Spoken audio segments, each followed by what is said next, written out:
Oke guys, kita main lagi ya. Ini permainan gua ya. Sebagai hitam kita pakai Agung System ya. Di Agung System ini kita pakai 3 tahap ya. Yang pertama aktivasi buah ya.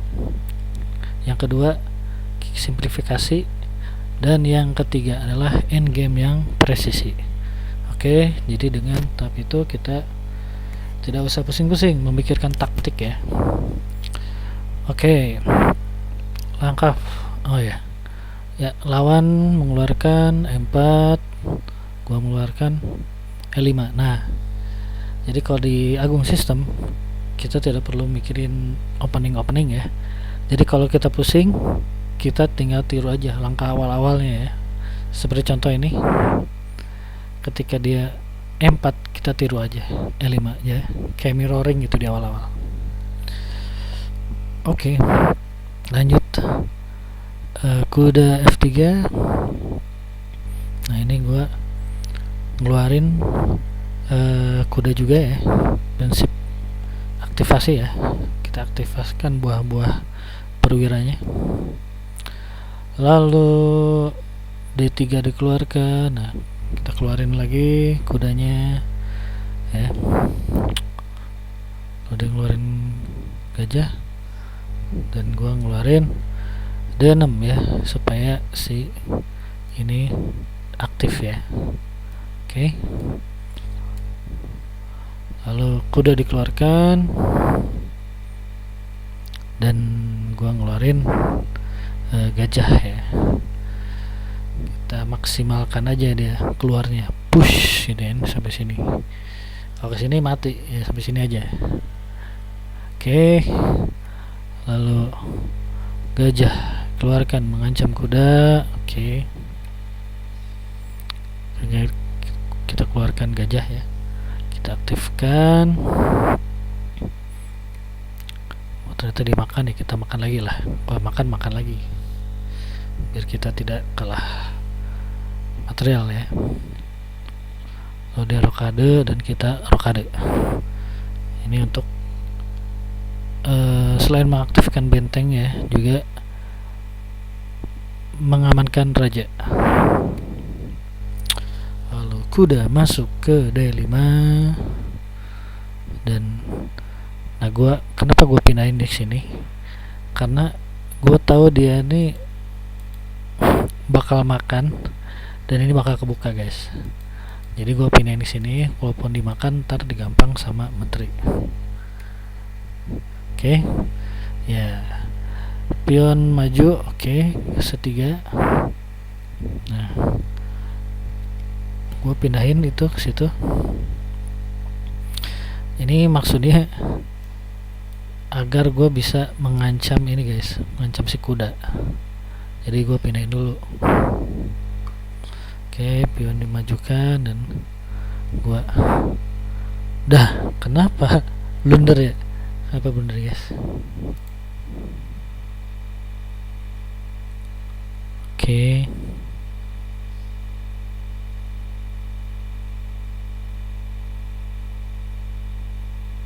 Kenapa blunder ya?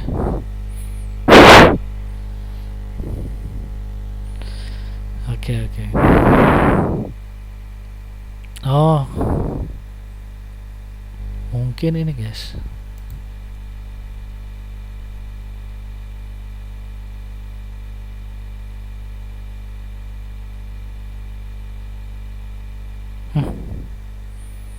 Atau ya, pada menurut gue nggak terlalu fatal sih. Ya, ini mengancam si kuda ya,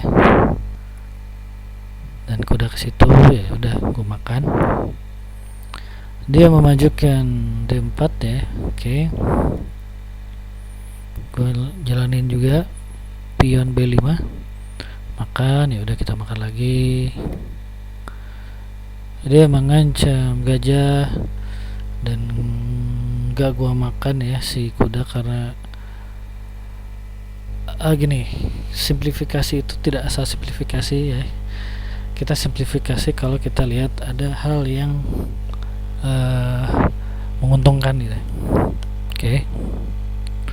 Lalu menteri dijalankan, dan kita aktifkan benteng ya ke E8 ya. Kalau di sini dia kayak belum berpartisipasi, nah sini kita udah aktif. Lalu pion mengancam kuda, kita pindahin dulu ke posisi yang pas ya, ban ada di sini pas kalian mengancam. Lalu menteri pindah dan kita jalankan. Sebenarnya ini aktivasi guys, ini aktivasi benteng tuh bisa jalanin ini bisa dengan si benteng pindah ke sini ya.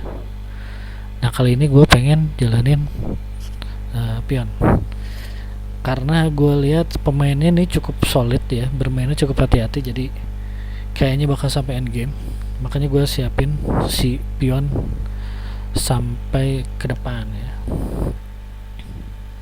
Oke. Makan lagi. Oke. Lalu dijalanin zona 3. Kita makan ya.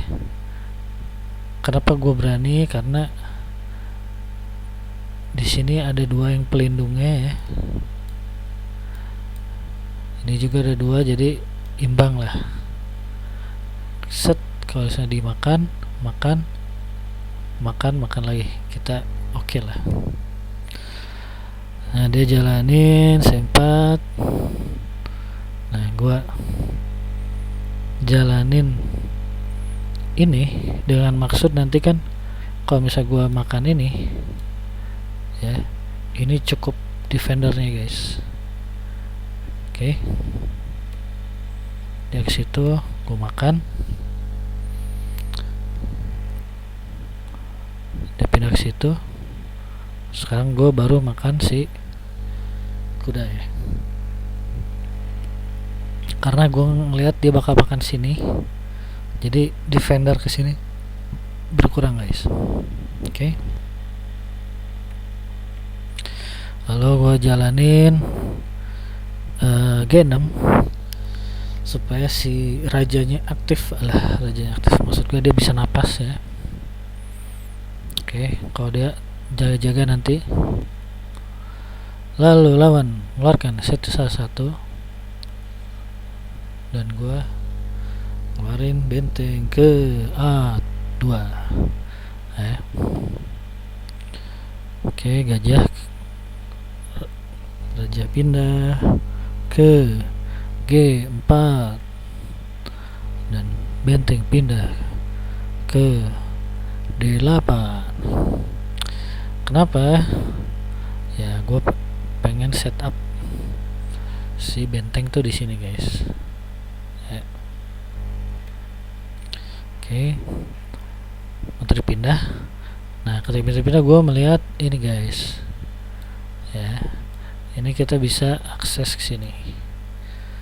Ya. Jadi kita dapat fork. Ya. Menteri dipindahkan dan gue makan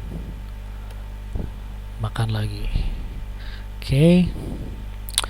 Lalu ya, si benteng masuk ya ke baris 2. Oke, menteri dipindahkan dan gue menjalankan pion C5 dan di sini lawan kehabisan waktu karena berpikir sangat lama. Oke. Dan di sini gue menang dan ya ini permainan gue dengan ilmu agung sistem ya. Jadi bedanya dengan teori-teori di luar sana. Kalau teori di luar sana kita disuruh untuk mengancam dan mengambil ya. Perintahnya selalu begitu. Nah, kalau di sini kita tidak terlalu harus begitu, yang penting kita atur posisi ya. Atur posisi sebaik mungkin gitu guys. Nanti dengan sendirinya akan tampak kelemahan lawan dan disitu baru kita simplifikasi. Oke, sekian, semoga ada manfaatnya. Terima kasih.